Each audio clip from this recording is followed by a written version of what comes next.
Well, good morning, good afternoon, or good evening, depending upon when you're watching this webinar.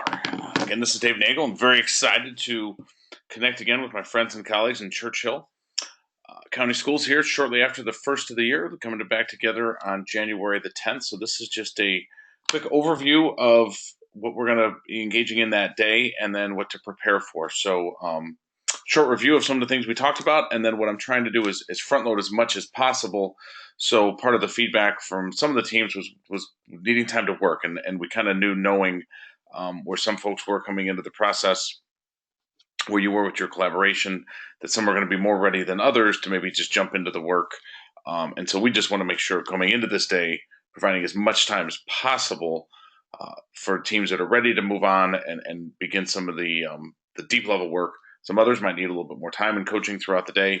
So we're going to try and be as organic as we can as the day develops. So just a little bit of a review and then walking us through what will hopefully make us as successful as possible going into that day. So IPLT, Impact Professional Learning Teams, a simple term that I've used. Bottom line is we're looking at the impact that we're having as teachers on student learning.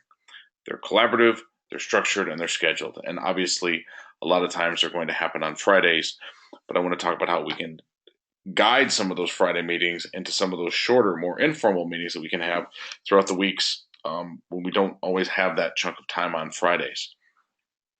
A thing to think about and consider, and this was a little bit of our conversation at the end of the day, was, what should the team be? Should they be what we'll call a horizontal team, which is all the third grade teachers, maybe a special education teacher attends with them, and they focus on a common standard within reading.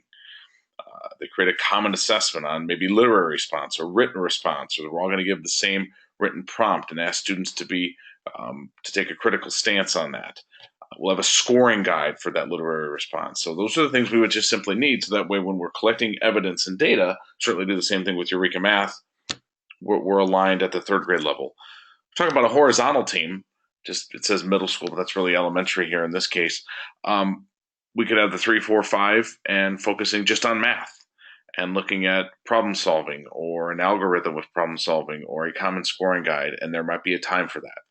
So part of what we'll do a little bit of planning on in the afternoon is what will our meetings look like in the rest of 2017 spring semester, and how often should we meet as a horizontal team, as a vertical team. What to bring, and then this is really the most important part, because we will do a little short example, whole group, quick model where we're all using the same example, similar to what we did last time, but with very focused intentionality. And then you're going to be able to walk through the steps and walk out with a product. So I'm looking at this as if it's your IPLT meeting time. But you need to have student assessment data from a recently administered assessment. Now, I'm not quite sure where. I know it's the end of the semester, it's the holidays, so we might have some things going on that are a little bit different. But what's something that's recent enough, but it's also aligned to some degree to a unit of study or skills that you're going to teach early in the semester. So it might not be your exact unit, but we're going to take some reading comprehension pieces, or we're going to take some math pieces, because we got a unit of instruction that's coming sometime in January that's going to help support us. If it's a concepts or skills that we're not going to be addressing anytime soon, we wouldn't want to use that. And specific student work examples. We want to have actual student work there. I didn't have every piece of student work, but how can we dig in more than just the percentage or the overall scores? So I'm going to just walk us and guide us again through the 4 steps of what I call an IPLT, but what we're calling possibly your data team meeting. First, we're going to chart and examine the evidence. Not every assessment that we'll give will have 4 groups, but so for this example, we're assuming they do. So we come together as a team. We might not have that many students. Number of students were advanced, proficient, progressing, or intensive based on this particular learning standard, which was narrative writing. So we'll have to really look at what standard or what skills was our assessment addressing. It's possible that we might give the students an assessment that, even though there was 15 items, really only these 7 or 8 were the ones that were really addressing our main overarching skill. We might come in and we decide it really only tells us if they're proficient or progressing, because there really wasn't anything for advanced. Or it might tell us advanced, proficient, or intensive. They either got it or they really didn't. So don't think that every assessment by default that we've already got in place will have 4 groups. Sometimes it will, sometimes not necessarily. The key then, the most important step, is that we can make inferences into student learning. Everything that we do in our profession is about making inferences. And so this is an example from the case study that I shared last time. Sometimes the inferences are the same for the students that might be progressive or intensive. Maybe we've said it's going to be, cut off at 70% or then 50% or some degree like that. But, with her exception, anyone in that group, they struggled with sequencing in a communicative way through written narrative. They were struggling with vocabulary. The proficient students were still struggling with some degree to have a concise structure of their essay or how to use descriptive language, or it was vague or was incorrect. Some students, it was more of a command of the vocabulary. These are overarching inferences. They're not going to be individually specific yet. Because what we're trying to do, just like doctors do, is say, for the most part, what is the overall ailment or overall issue that I can treat it the most effectively with the same prescription. And so sometimes we find that some of our students might have different scores, different proficiencies. They might need the same strategy. Some groups just might need more of it. The metaphor I often use is that when we have the flu, the medicine is usually rest, vitamins, and fluids. Those are things all of us need on a daily basis. We just might need more of it when we're sick. So being able to make solid inferences is a critical element, which is why we'll be talking about how over time we examine our assessments and making sure that they're as strong as they can be. And then this is another example. And if I go too fast in this webinar, so I'm not going to read every box, please feel free to pause the recording. But the strength, the errors, and what are those inferences? Why were students getting something wrong? That's critical. It's not just that they got it wrong. That means maybe their decoding skills are struggling. Their vocabulary is impacting their understanding. They haven't read as many narratives, or they do actually understand the descriptive vocabulary. Now we can push them to the next level. Those inferences are what are really, really critical. That would then determine a prioritized need. Once we know what the issue is or what your next learning step is, now your need is, your students are having a hard time reading all the words that are below grade level. They didn't use their descriptive words, and so there was confusion when they were being questioned. They didn't understand all the different terms or descriptive words for the character or the setting. They didn't identify or understand the descriptive vocabulary words in terms of how they were used. There was vocabulary usage problems. Whatever the need is, that's going to drive when we pick the strategy. So again, there's another example of one of the groups I worked with, actually, and it was in Connecticut. One of the things here, and this happens a lot, the students that were developing, their strengths were what the emergent students' next learning steps were. And the emergent student strengths were what the below emergent's next learning steps were. And the developing students' next learning steps were actually what the students who had mastery, that was their strength. So sometimes we will be able to easily see, okay, that's what's keeping them from going to that next level, which helps us then determine the strategies. But I'm going to make sure we spend the most time on the inferences, because we can miss the strategy that we're going to apply correctly if we haven't gathered a quality inference. And then we determine our actions or strategies, and I separate the difference between the two. The strategy is the actual instructional strategy the teacher does. The action or the organizational strategy is how we do that. So maybe here was our inferences. Now we pick up our prioritized need, and now we're going to put in our strategies, the things that we're going to do as the adults. And again, I'm going to go through this webinar faster maybe than you would be able to read every piece on this slide. Please feel free to pause the recording so I can keep the recording as tight as possible and as short as possible, but not taking away your ability to read and process and pause it as long as you would need to. And then we might determine what kind of strategies. Are we needing strategies to activate knowledge, advanced organizers, anticipation guides, engagement, some concept attainment? When we're dealing with concepts, it's hard to often define them. We come up with examples and non-examples. So these are just the overall general strategies. We'll dig in then later about how we will implement those: kernel notes, Socratic seminars, argumentation, because it's really a literacy issue.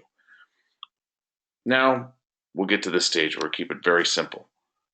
What we're going to do maybe is, here's an example of a strategy. We're going to do guided practice in helping students make inferences from text in written form after cold reads. Then they're going to receive specific feedback. The instructional strategy is that piece there. The fact that we're going to do it 20 minutes, 3 times per week, that's the organizational part. So it's not just that we're going to do it, we're going to do it at least 20 minutes a day, 3 times per week. So we're going to come up with our strategy and we're going to describe it so we would know what it would look like. And then we're going to describe how often will we do it at the minimum level. This way we can say, is it working or not?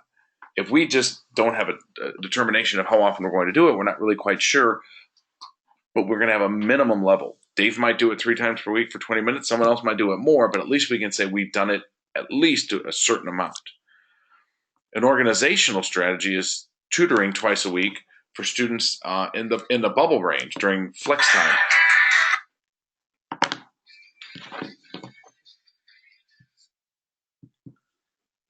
So during the flex time, which is that time right before state assessment, where we've got some additional time, we're going to take the students that still struggle with this, that are in that bubble group, and they're going to get more practice. It's an organizational strategy. Just putting them together to give them more practice is a good thing. That's how we're going to do it. It's the strategy above, the guided practice, and how we're going to give them feedback. That's what we're going to do in that time frame. So sometimes we have to have the organizational strategy of when we're going to do things. Other times we have to be able to look at what we're specifically going to do, and then obviously we're going to do a little bit of both. Here's an example of a peer editing strategy. Teachers will model the peer editing process at least once on Monday, or the first day of the week, for 10 to 15 minutes, and students will respond to questions. Then the focus will be on one trait at a time of the writing process. Students will practice for at least, and what they were trying to say here, more than 15 minutes. So we're going to model it once, and then students are going to get to practice every single day the rest of the week on one of the traits of the peer editing process. So again, what this does now is it doesn't say thou shalt have to execute the strategy the exact same way every time, because teachers are different. We have different ways that we execute strategies, but we haven't made it limitless. We've given enough autonomy and enough flexibility, but we've said we got to do it every day. We got to do it for at least 15 minutes. Some teachers might do it more based on how the students are picking up on it. We've all agreed to that level of qualitative and quantitative execution of the strategy. And then, again, this was from the case study. This is where, and I think this is where most teachers have said who are very busy, an eye-opener for them. Sometimes we're not going to come up with a bunch of different strategies for different groups. Sometimes kids need different medicine. Sometimes they do need a different prescription. Other times, it's going to help every student. Some are just going to get it more. So some students are going to get it 5 minutes, some are 7, and some are going to get it for 20 minutes. But you know what? That inference making, and where we're going to model some concept attainment, it's going to be good for everybody. Summarizing on the exit slips, it's going to be good for everybody. And so we're going to look over time which students might need some of that same strategy more or less, but we often don't have to come up with a lot of different strategies if we come up with ones that are targeted to the overall skill base that our students are at. And then finally, apologize for the formatting on this particular slide, we have to establish success indicators. How will we know if that strategy is working?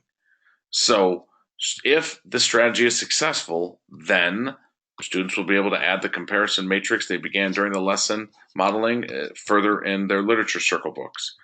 Students will add to their vocabulary journals those words identified by the teacher and the words that are new in their learning. Think about how these indicators are being drawn out. It's not just that students are going to do better on the next test. Certainly that's going to happen if they're adding more words in their journals and using them correctly.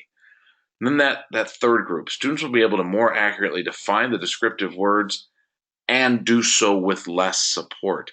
That's relative. I might have some students in my class that less support means I'm helping them 3 times instead of 10. Another student, I'm not having to help them at all, and I used to have to help them a little bit. So I, as a teacher, get to monitor, yeah, they're still struggling, but you know what? They're struggling less, but my struggling less might be different than somebody else's.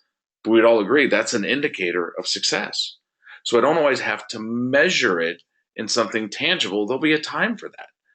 We come up with indicators like this is going to save us time from over-grading things that we don't need to.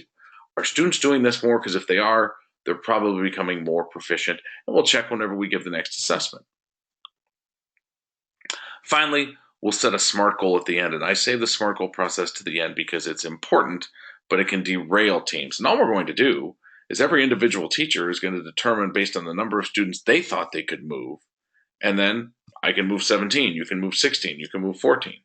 So I'm going to walk us through just a couple examples of SMART goals. Percent of fourth grade students scoring proficient or higher in author's word choice will increase from, this particular team said, from 19% to 80. And even though that seems like a big jump, there were so many that they felt were close and there was enough evidence in their work, there's no reason they wouldn't. Take a look at what they said. We want that by the end of October, but we're going to give an assessment a week before, because sometimes we might just need a few more days for reteaching. And we're going to have a little bit of flexibility, a little bit in terms of when we administer the assessment. Sometimes we get a little bit ahead, behind, maybe there's a fire drill, something of that nature. So again, we're going to look for when we want our goal to be reached, maybe give the assessment a little bit before, and we're looking at how many students do we think we can move individually, not just picking a percentage number. We'll walk us through a couple more examples. Whoops, sorry about that. So here's a couple more SMART goals. The number of proficient fifth grade students in the writing process is going to move from 51 to 122 by November 1st, as measured by the teacher-created assessment administered October 24th or 25th, and we're actually focusing on organization and word choice. When we know we're focusing on organization and word choice, isn't that going to drive some of our strategies? And again, we've got 51 students proficient now. We think we can move that to 122. Want that done by November 1st, but we're actually going to give that assessment a week before, so we give ourselves some time if we need to do some reteaching or enrichment.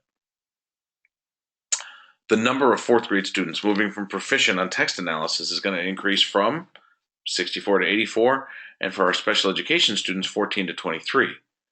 February 28th, as measured by the grade level common assessment, administered on February 21st.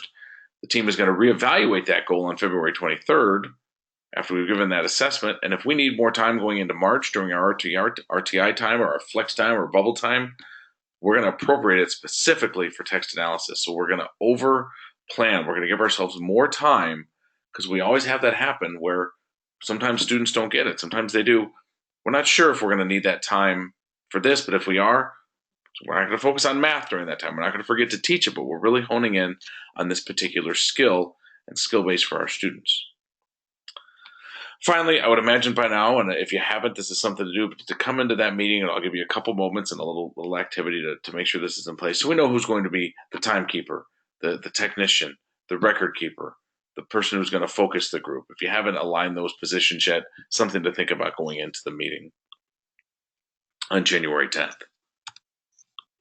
And then finally, I want to review again what to bring. Again, student assessment from any recently administered assessment, maybe approximately December 7th on.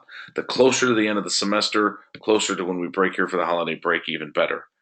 Align to a unit that you're going to teach in January. So you might have given an assessment, but you're not going to cover all of it again when you get into the next unit, but you're still going to hit some reading comprehension, text analysis. You might hit some problem solving, some computational pieces. That's what's important. And so bringing specific student work examples, actual student writing, that will help dig into some of those inferences we're talking about, and will guide us through that just a little bit.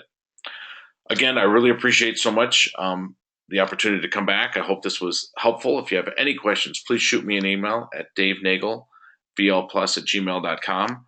Again, I'm hoping that we make this day as useful as possible, and every team walks out not only with a product, you have a plan for your next few weeks of instruction, but anything you need moving forward for the next initial pieces of your PLC, your data team meetings. Always Corwin.com and my particular website, gradingforimpact.com, for any more information, resources, things of that nature. Appreciate the time to talk with you here on this webinar. Looking so forward to seeing you in 2017. Have a great holiday season, and we'll talk very soon.